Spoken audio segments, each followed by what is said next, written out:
to jen déšť, co smívá prach z cest. Je to tichá síla, co dokáže hory nést. V každé kapce buňka tebe, v každé vlně řád. Ten první šepot světa donutil život vstát. Od pramene v temné skále po nekonečný oceán. Každý živý tvor jej navždy odevzdán. Proudí v našich žilách, sytí stromy v lesích, je v mrazivém ledu i v nekonečných nebesích. Dává tvar krajině, formuje údolí, leží rány země, když jí sucho zabolí. Není to zdvořilost, když chráníme jí dlaní. Je to vlastní bytí, naše přežití a trvání. Voda je paměť, co v sobě nese čas. Je to pouto světu, co spojuje nás. Bez barev a bez chuti, přesto největší dar. V jejím chladu klid, proudě její tvar.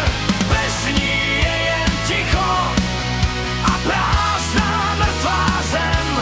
Voda je ten zázrak, co dává život všem. V každé buňce tichý proud, co život pohání. Je to velká síla, co teče bez váhání. Pohání náš motor, živí každou tkáň. Je to vzácná řeka za životní daň. Od nejmenší řasy po největší strom. Voda je tlukot, ten základní tón. Stoupá jako pára, když slunce zemi hřeje. Putuje světem tam, kde se život děje. Pak v ledovcích spí, v tichém zakletí, než se jako řeka klidem rozletí. Je to věčný kruh, co nekončí a nemá okraj. Pro poušť je to spása, pro lesy je to ráj.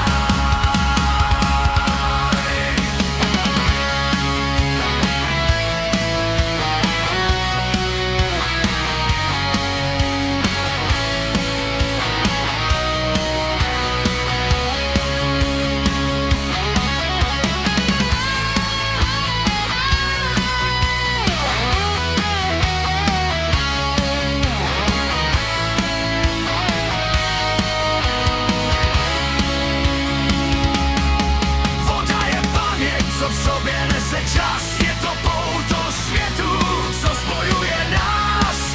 Bez barev a bez chuti, přesto největší dar. V jejím chladu klid, proudě její tvar.